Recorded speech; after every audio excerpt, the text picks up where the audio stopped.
चंदनपुर नाम के एक छोटे से गांव में वर्मा और उसके पिताजी रहा करते थे। वर्मा एक बहुत ही भोला भाला और मासूम लड़का था। उसकी सादगी और नासमझी ऐसी थी कि गांव वाले उसका मजाक उड़ाया करते थे और उसे एकदम बेवकूफ बना दिया करते थे। बेटा वर्मा, जाकर 1 किलो आटा लेकर आजा।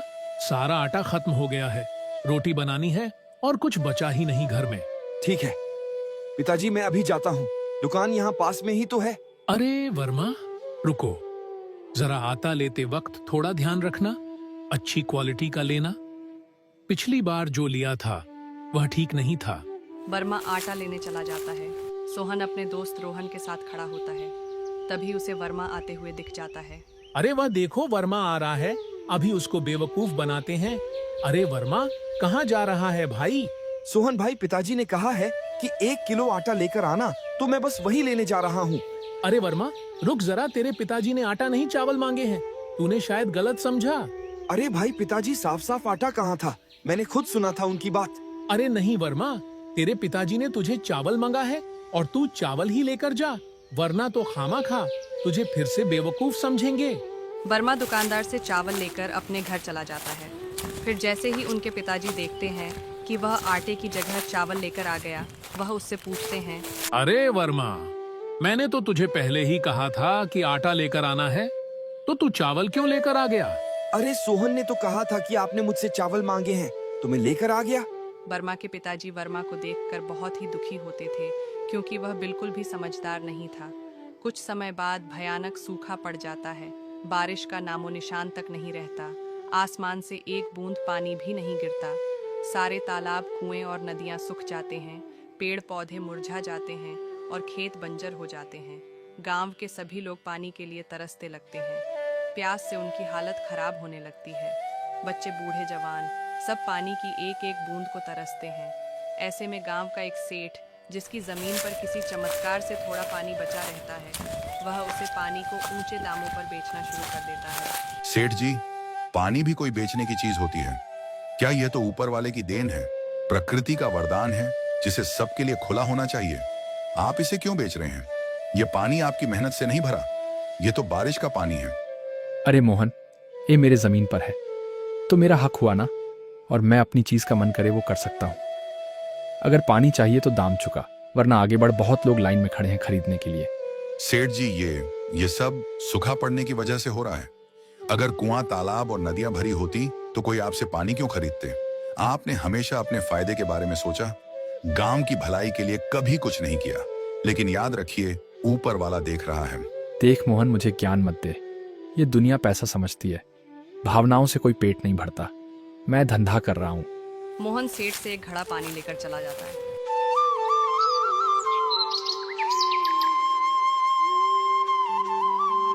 अरे बेटा वर्मा, जा सेठ जी के यहाँ से पानी लेकर आ। जब तक पानी नहीं आएगा तब तक खाना नहीं बनेगा। लेकिन पिताजी, सेठ जी बहुत महंगा पानी बेच रहे हैं। हमारे पास पैसे भी ज्यादा नहीं है।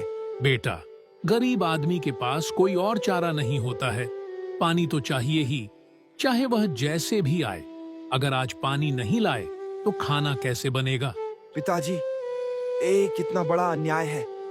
जो चीज सबकी है उसे सेठ जी अपनी जागीर समझकर बेच रहे हैं। अगर हमारे कुएं, तालाब ना सूखे होते तो हमें उनकी आगे जाने की जरूरत ना पड़ती। वर्मा पानी लेने चला जाता है। अरे सेठ जी, एक घड़ा पानी दे दीजिए। कितने का दिया है? एक घड़ा पानी 10 का दिया है। अरे सेठ जी, रुकिए जरा।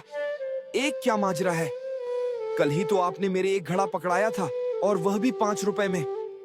आज सुबह सुबह दाम दोगुना कैसे हो गया? 10 रुपए का कैसे कर दिया? तो सरासर अन्याय है। अरे भाई, अन्याय वान्या चिल्लाने से कुछ नहीं होगा। सुनो तो सही, पानी खत्म हो रहा है। समझे? टैंकर की आवाजाही कम हो गई, नदियां सूख रही है, कुआं बंजर हो गए हैं। ऐसे में दाम तो बढ़ेंगे ही। कल 5 का था, आज 10 का है। यह बाजार का नियम है। मेरी मजबूरी लेना हो तो लो, वरना और लोग बेकरार खड़े हैं। वर्मा घड़े में पानी लेकर घर आ जाता है। पिताजी, खाना तो किसी तरह बन ही जाएगा, लेकिन खेतों का क्या? पूरा खेत सूख चुका है। हरियाली तो जैसे हमसे रूठ ही गई हो। अगर पानी नहीं पड़ा तो इस बार फसल बर्बाद हो जाएगी। बेटा, हालत तो सच में बहुत खराब हो चुके हैं। पहले जब सूखा पड़ता था तो पास के गांव से मदद मिल जाती थी, लेकिन अब तो वहां भी पानी का अकाल पड़ चुका है। कुछ ही दिनों में सेठ के तालाब का पानी भी पूरी तरह सूख चुका था, जिसके चलते अब पूरे गांव को पानी की भारी किल्लत जूझना पड़ रहा था। हालत दिन ब दिन बदतर होते जा रहे थे कि सामने रोजमर्रा की जरूरतों के लिए पानी जुटाने की बड़ी चुनौती खड़ी हो गई थी।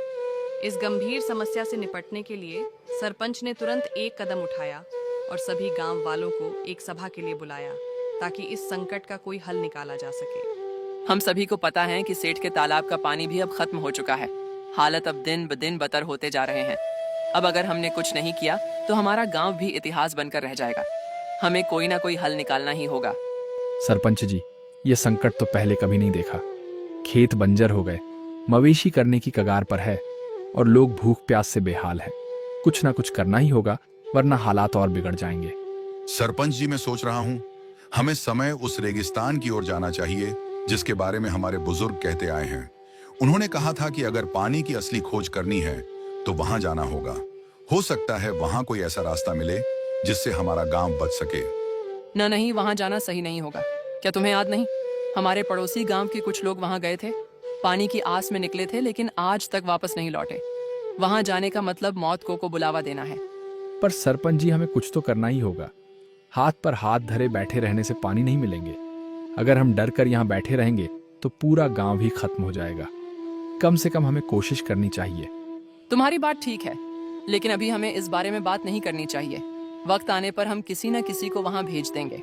तुमने देखा, बहन, तालाब पूरी तरह सूख चुका है। अब हम पानी कहाँ से लाएंगे? घर में पीने तक का पानी नहीं बचा और मवेशियों को भी पानी नहीं मिल रहा। अगर ऐसा ही चलता रहा तो हमारा गांव प्यास से मर जाएगा। बस और इंतजार नहीं अब किया जा सकता। अगर हम खुद कुछ नहीं करेंगे तो हमारे बच्चे, बुजुर्ग, मवेशी सब प्यास से तड़प तड़प कर मर जाएंगे। बहन, मगर करे क्या, बारिश भी समय पर नहीं हो रही और बाकी जल स्रोत भी सूखते जा रहे हैं। अगर कहीं पानी बचा भी है तो वहाँ तक पहुँचना आसान नहीं। वर्मा के पिताजी की तबीयत पानी न मिलने की वजह से बहुत ज्यादा खराब हो जाती है। उनकी हालत दिन दिन बिगड़ती जा रही है, क्योंकि पानी के कारण उन्हें कमजोरी और थकान महसूस हो रही है। बेटा, अब तो लगता है कि इसी प्यास साथ ही हमें जाना होगा। यह पानी की कमी अब हमारी किस्मत बन चुकी है। वर्मा मुखिया जी के पास जाता है। मुखिया जी, आपको तो पता ही है कि गांव की हालत कितनी खराब हो चुकी है। हर तरफ सूखा है, खेत बंजर हो गए हैं, कुआं सूख चुके हैं और अब मेरे पिताजी इस हालत में हैं। अगर उन्हें पानी नहीं मिला तो वे बच नहीं पाएंगे। वर्मा, तू बहुत मासूम है। मैं समझ सकता हूँ कि अपने पिताजी को बचाने के लिए कुछ भी करने के लिए तैयार है, लेकिन सोच, जब पूरे गांव में ही पानी नहीं है तो तुझे अपने पिताजी के लिए पानी कहाँ से मिलेगा? लेकिन मुखिया जी, इसका कोई ना कोई रास्ता तो होगा। हम ऐसे ही हाथ में हाथ रखकर नहीं बैठ सकते। पानी नहीं तो उसे हमें खोजना होगा। मैं अपने पिताजी को मरते हुए नहीं देख सकता। बेटा, एक रास्ता है, पर वह रास्ता बहुत खतरनाक है। मैंने अपने बड़े बुजुर्गों से सुना है कि पास के रेगिस्तान में एक तालाब है, लेकिन वह आम तालाब नहीं है। वहाँ एक जादूगरनी रहती है, वही गांव में पानी पहुंचाती, लेकिन वर्षा से कोई वहां जाने की हिम्मत नहीं कर पाया। अगर वह तालाब सच में मौजूद है तो मैं वहां जाऊंगा। मैं पानी लेकर लौटूंगा, चाहे कुछ भी हो जाए। बेटा, वहां जाना आसान नहीं है। जो भी वहां गया कभी वापस नहीं आया।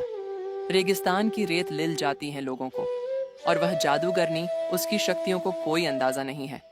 वर्मा, मैं तुझे वहां अकेले नहीं जाने दूंगा। ये रास्ता खतरनाक, लेकिन अगर फैसला कर ही लिया है तो मैं अपनी बेटी को भी तेरे साथ भेजूंगा। तभी मुखिया जी की बेटी आती है। पिताजी, मैं तैयार हूँ। अगर गांव और वर्मा के पिताजी को बचाने के लिए मुझे इस रास्ता पर जाना पड़े तो मैं जाऊंगी। लेकिन मैं अकेले ही जा सकता हूँ। मैं तुम्हें इस खतरे में नहीं डाल सकता। नहीं बेटा, ये कोई साधारण यात्रा, ये एक परीक्षा है और इसमें साथ देने वाला जरूरी है। मेरी बेटी निडर है और वह साथ देगी। मुखिया की बेटी और बर्मा दोनों रेगिस्तान की ओर निकल पड़ते हैं।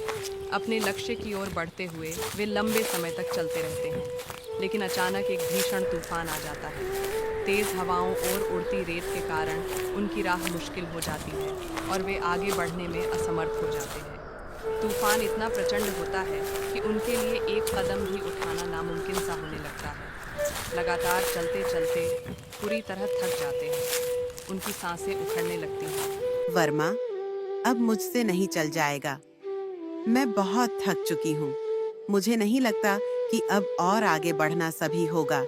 अगर हम आगे बढ़े तो मर जाएंगे। यहाँ पानी नहीं है, रास्ता खत्म हो गया। लगता है हम कितनी देर से चल रहे, लेकिन कुछ नहीं दिख रहा। नहीं रानी, हमें रुकना नहीं है। हमें आगे बहाना ही होगा, चाहे जैसे भी हो। अगर हम यहीं बैठ गए, यकीन मानो मौत हमारे और करीब आ जाएगी। हमें किसी भी तरह से पानी ढूंढना होगा, वरना मेरे पिताजी। वर्मा, मैं समझ सकती हूँ तुम्हारे दिल में अपने पिताजी के लिए कितनी बेचैनी है, लेकिन अगर हम ही नहीं बचे तो उन्हें बचाने का क्या फायदा। मेरी हालत देखो, मेरे पैरों में छाले पड़ गए हैं, मेरी सांसें तेज हो रही हैं। अगर मैं और एक कदम भी चली तो गिर जाऊंगी। रानी, मैं जानता हूं कि तुम बहुत थक चुकी हो, पर हमें हिम्मत नहीं हारनी चाहिए। सिर्फ कुछ कदम, और अगर हम रुके तो यकीन मानो हम दोबारा चलने की हिम्मत नहीं जुटा पाएंगे। अगर तुम कह रहे हो कि आगे बढ़ना जरूरी है, मैं कोशिश करूंगी, लेकिन मैं वादा नहीं कर सकती कि ज्यादा दूर चल पाऊंगी। एक काम करो रानी, तुम यहीं रुको। मैं अकेला ही जाता हूँ। पिताजी मेरे हैं, उनकी जिम्मेदारी भी मेरी है। तुम क्यों अपनी जान खतरे में डाल रही हो? अगर पानी हुआ तो मैं तुम्हारे पास आ जाऊंगा और तुम्हें ले चलूंगा। वर्मा रानी को वहीं छोड़कर तपती धूप में आगे चलता रहता है। वह बहुत ही थक जाता है, लेकिन उसे अपने पिताजी की याद आने लगती है, पर वह रुकता नहीं, वह चला जाता है। कुछ दूर चलने के बाद उसे वह तालाब दिख जाता है। तभी उसमें से एक जादूगरनी बाहर आती है। बेवकूफ लड़के, अगर तुझे अपनी जिंदगी प्यारी है तो यहाँ से चला जा, वरना मौत तेरे सिर पर मंडरा रही है। यह जगह तेरे जैसे कमजोर लोगों के लिए नहीं बनी। अगर तुझे मुझसे भिड़ने की कोशिश की तो तेरी हड्डियां भी पहचान में नहीं आएगी। मैं यहाँ अपनी जान बचाने नहीं, बल्कि अपने गांव के लिए आया हूँ। तुमने हमारे गांव का पानी क्यों रोक रखा है? मेरे पिताजी पानी की कमी से तड़प रहे हैं। अगर उन्हें जल्द पानी नहीं मिला तो उनका बचना मुश्किल होगा। तुम इंसान कभी नहीं सुधरोगे। तुम्हारे जैसे लोग पानी की कीमत नहीं समझते। पानी सिर्फ जीवित रहने के लिए नहीं, बल्कि एक अनमोल खजाना है, और तुम लोग उसे बर्बाद करते हो। बिना सोचे समझे बहा देते हो, यूं ही बेकार कर देते हो। मुझे यह बर्दाश्त नहीं, इसलिए मैं उन गांव का पानी रोक देती हूँ जो इसकी कदर नहीं करते हैं। जादूगरनी, हमसे गलती हुई होगी, लेकिन प्यास से मारते हुए लोगों का क्या दोष? मेरा गांव अब पानी के बिना खत्म हो रहा है। बच्चे, बूढ़े, महिलाएं सब तड़प रहे हैं। मेरे पिताजी वह अब और नहीं सह पाएंगे। मैं तुमसे विनती करता हूँ, हमें पानी दे दो। अगर तुझे पानी चाहिए तो बदले में तुझे अपनी जान मुझे सौंपनी होगी। अपनी जिंदगी दे देगा तो तेरे गांव को पानी मिलेगा। वर्मा के चेहरे पर सन्नाटा छा जाता है। उसका दिल तेजी से धड़कने लगता है। उसकी आंखों के सामने अपने पिताजी की कमजोर हालत आ जाती है। सूखे होंठ, प्यास से तड़पता शरीर। वो जानता है कि उसकी जिंदगी उसके पिताजी से ज्यादा कीमती नहीं। कुछ देर तक वह गहरी सोच में डूब जाता है, फिर अचानक फैसला कर लेता है। ठीक है जादूगरनी, अगर मेरी जान देकर मेरी गांव को पानी मिल सकता है तो मैं तैयार हूँ। मेरी जान ले लो, लेकिन बदले में मेरे गांव को हमेशा के लिए पानी दे दो। मुझे नहीं लगा था कि तू इतना हिम्मती होगा।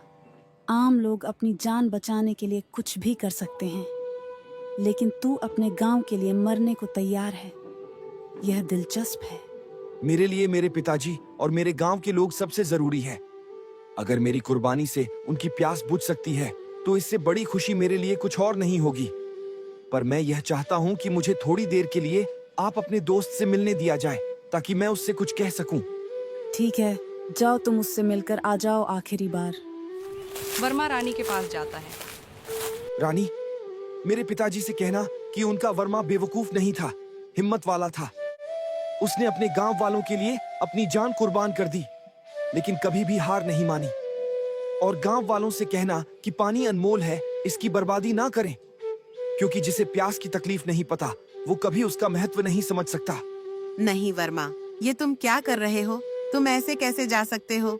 हम कोई और रास्ता निकाल लेंगे, प्लीज मत जाओ। रानी, तुम बहुत बहादुर हो।